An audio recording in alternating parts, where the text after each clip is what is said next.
చేగుంట మండల కేంద్రంలోని స్థానిక ప్రభుత్వ ఆసుపత్రిలో మండలంలోని ఆశా వర్కర్లు ఆశా డేని పురస్కరించుకుని డాక్టర్ అనిల్ రెడ్డి సమావేశాన్ని నిర్వహించారు. ఆశా వర్కర్లు చేస్తున్నటువంటి విధులు, గ్రామాల్లో వారు అందిస్తున్నటువంటి సేవలను అడిగి తెలుసుకున్నారు. ఈ సందర్భంగా ఆయన మాట్లాడుతూ మండలంలో 80% ప్రసూతిలు ప్రభుత్వ ఆసుపత్రుల్లో చేయడం జరుగుతుందని, క్రిటికల్ పరిస్థితి ఉంటే వారిని మెదక్ లేదా గాంధీ ఆసుపత్రికి రిఫర్ చేయడం జరుగుతుందన్నారు. ఇప్పటి వరకు ఎలాంటి ఇబ్బందులు కలగలేదని తెలిపారు. మండలంలో మొత్తం 1100 మంది షుగర్ వ్యాధిగ్రస్తులు, 2500 మంది బీపీ ఉన్నవారు ఉన్నారని, వారికి నెల మందులు పంపిణీ చేయడం జరుగుతుందని, గ్రామాల్లో ఆశా వర్కర్లనే మందులు అందించడం జరుగుతుందన్నారు. 60 సంవత్సరాలు దాటిన వృద్ధులకు మండలంలో ఫిజియోథెరపీ చేయించడం జరుగుతుందని, అదేవిధంగా పిల్లల్లో ఎత్తుకు తగ్గ బరువు ఉన్నారా లేదా, లేకపోతే వారిలో ఉన్న లోపాలు ఏమిటి, వాటిని గుర్తించి వైద్యం అందించడం జరుగుతుందన్నారు. ఎండలు తీవ్రంగా ఉన్నందున అత్యవసర సమయంలోనే బయటకు వెళ్లాలని, ఎక్కువగా నీరు త్రాగాలని, నీరసం అనిపించగానే ఓఆర్ఎస్ తీసుకోవాలన్నారు. ఉదయం 11 గంటల వరకే పనులు చేసుకుని ఇళ్లలోకి చేరుకోవాలని సూచించారు.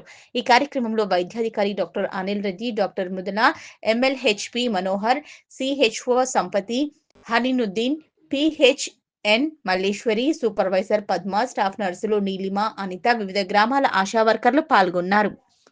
నేటి ఆశా డే మీటింగ్ వచ్చిన మా ఆశాలు అలాగే సూపర్వైజర్ స్టాఫ్ ప్రతి నెల మేము ఒక ఆశా డే మీటింగ్లో రివ్యూ చేయడం జరుగుతుంది. మా యొక్క పిఎస్సి పర్ఫార్మెన్స్ అంటే ఆశాలు ఏ విధంగా పర్ఫామ్ చేస్తున్నారు, అలాగే సూపర్వైజర్స్, అలాగే ఏఎన్ఎంస్ వారి యొక్క విధులు గత నెలలో ఏ విధంగా నిర్వర్తించారనే దానికి మేము ఒకటి వెరిఫై చేస్తున్నాము. అలాగే మనం లాస్ట్ మంత్ మనం చూసుకున్నట్టయితే 52 ఏఎన్సీలకు 52 ఏఎన్సీ చేయడం జరిగింది.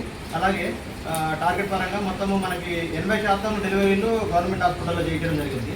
దాంతోపాటు హై రిస్క్ ప్రెగ్నెన్సీ ఏమైతే ఉంటాయో మనం వాటిలో ఒకటి రెండు కానీ మేము మెదక్ కానీ గాంధీ హాస్పిటల్ పంపించడం జరుగుతుంది. అక్కడ మేము సేఫ్ డెలివరీస్ ఇంతవరకు కూడా మాకు ఎట్లాంటి ఒక్క ఏఎన్సీ కూడా ఏ ప్రాబ్లం జరగకుండా 100% సేఫ్ డెలివరీలు చేయడం జరుగుతుంది. అలాగే ఎన్సీ డిసీజ్ అంటే క్రానిక్ డిసీజ్ ఏమైతే షుగర్ బీపీ వాళ్ళకి సుమారుగా మనకి ఒక 1100 మంది డయాబెటీస్ పేషెంట్స్, అలాగే 2500 మంది హైపర్టెన్షన్ పేషెంట్లకి మన దగ్గర ప్రతి గురువారం రోజు మనం వాళ్ళకి వైద్య పరీక్ష చేసి వాళ్ళకి మందులు ఇవ్వడం జరుగుతుంది. అలాగే కొంతమంది ఎవరైతే విలేజెస్లో ఉంటారో మా ఆశాల ద్వారా వాళ్ళకి షుగర్ బీపీ టాబ్లెట్స్ వాళ్ళకి ఇచ్చి పంపించడం జరుగుతుంది. దీంతోపాటు ఇంకా అలాగే టీబీ ముక్త భారత్ అని, ఇంకా అలాగే మనము హై రిస్క్ ప్రెగ్నెన్సీస్, అలాగే మనకి హెచ్బిఎన్సీ ఆశాలు వెళ్ళి వాళ్ళని విజిట్ చేసి వాళ్ళకి ఆరోగ్యం ఎలా ఉందో తెలుసుకుంటారు. అలాగే దీంతోపాటు పుట్టిన ప్రతి ఒక్క చిన్న బిడ్డకు కూడా వాళ్ళ యొక్క హెల్త్ ఎలా ఉంటుంది, వాళ్ళు ఏ విధంగా అంటే ఏమైనా వాళ్ళకి వెయిట్ గెయిన్ అవుతున్నారా లేదా, లేకుంటే వాళ్ళు ఏమైనా పక్క పల్చన అవుతున్నారా, శామాం చిల్లం అంటారు. అంటే వాళ్ళకి ఎత్తుకు తగ్గ బరువు ఉన్నారా లేరా అనేది వెరిఫై చేసి వాళ్ళు ఒకవేళ వాళ్ళు ఎవరైతే ఇన్ఫెక్షన్స్ ఉంటారో వాళ్ళందరినీ మనం పిఎస్సీ తీసుకొచ్చి వాళ్ళకి ట్రీట్మెంట్ ఇవ్వడం జరుగుతుంది. దీంతోపాటు అలాగే ఎల్డర్లీ పేషెంట్స్ అంటే ఎవరైతే ఏజ్ ఎక్కువ 60 సంవత్సరాలు దాటి మంచంలో ఎవరైతే ఉంటారో అట్లాంటి వాళ్ళకు కూడా మేము ఫిజియోథెరపీ ఫెసిలిటీ కూడా మన యొక్క మండలంలో ఇవ్వడం జరుగుతుంది. ఈ విధంగా ప్రతి నెల మేము ఒక రోజున ఆశా డే మీటింగ్ పెట్టుకొని గత నెలలో జరిగిన మా యొక్క యాక్టివిటీస్ని మేము అన్ని సక్రమంగా చేస్తున్నామా లేదా అని మేము ఇక్కడ రివ్యూ చేస్తాము. దీంతోపాటు అలాగే ప్రభుత్వం చేపట్టిన 99 రోజుల ప్రణాళిక దాన్ని కూడా మేము సక్రమంగా ఈ నెల మొత్తము మేము నిర్వహించడం జరిగింది. లాస్ట్ వీక్ మొత్తము ఒక్కొక్క టీంతోనే మేము చేయడం జరిగింది అన్నట్టు. అలాగే మెదక్ జిల్లాలో మా గౌరవ కలెక్టరేట్ గారు కూడా ఈ యొక్క ప్రోగ్రామ్ని ఇంప్లిమెంట్ చేసినప్పుడు ముఖ్య అతిథిగా రావడం జరిగింది. అక్కడ ఏఎన్ఎంల పర్ఫార్మెన్స్, అలాగే మా యొక్క మండల్ పర్ఫార్మెన్స్ కూడా వెరిఫై చేయడం జరిగింది. అలాగే ప్రతి గ్రామ స్థాయి మీటింగ్లో కూడా మన ఆశాలు కానీ మా ఏఎన్ఎంలు మా సూపర్వైజర్స్ అటెండ్ అవుతుంటారు. అలాగే ఎగ్జామ్స్ ఇంకా ముఖ్యంగా చూసినట్టయితే ఈ ఎండాకాలం సీజన్లో కొంచెం వడదెబ్బ తగిలే ఛాన్స్ ఉంటుంది కాబట్టి మన దగ్గర సుమారు ఒక 3000 ఓఆర్ఎస్ ప్యాకెట్లు సిద్ధంగా ఉన్నాయి. అలాగే సబ్ సెంటర్లో కూడా ఓఆర్ఎస్ ప్యాకెట్లు ఉన్నాయి.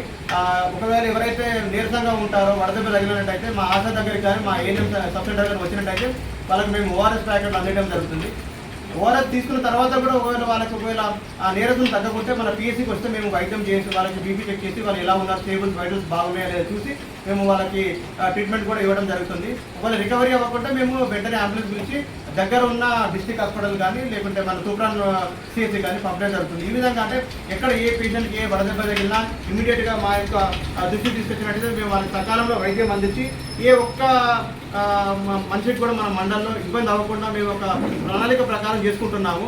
అలాగే మన మీడియా మిత్రులు కూడా మాకు అంటే తన సూచనలు ఇస్తూ ఎక్కడైనా ఏం ప్రాబ్లం జరిగినా కూడా వెంటనే మా దృష్టి తీసుకురావడం జరుగుతుంది. వాళ్ళు ఇచ్చిన సజెషన్లు కూడా మేము తీసుకొని మేము ఇంప్లిమెంట్ చేస్తున్నాము. మన యొక్క మండలంలో ఎట్టి పరిస్థితుల్లో ఎట్లాంటి ఇబ్బందులు అవ్వకుండా మా యొక్క టీము ఆశాలు కానీ, ఏఎన్ఎంలు కానీ, మా సూపర్వైజరీ స్టాఫ్, మా స్టాఫ్ నర్సెస్, ఈ విధంగా మా సాయి డాక్టర్ కానీ మేమందరం ఒక ప్రణాళికతో మేము ముందుకెళ్తున్నాము. సో ఇట్లాంటి అవకాశం ఇచ్చినటువంటి మా సోదరుడు నరేందర్ గారు కూడా కృతజ్ఞతలు. Thank you so much. Thank you.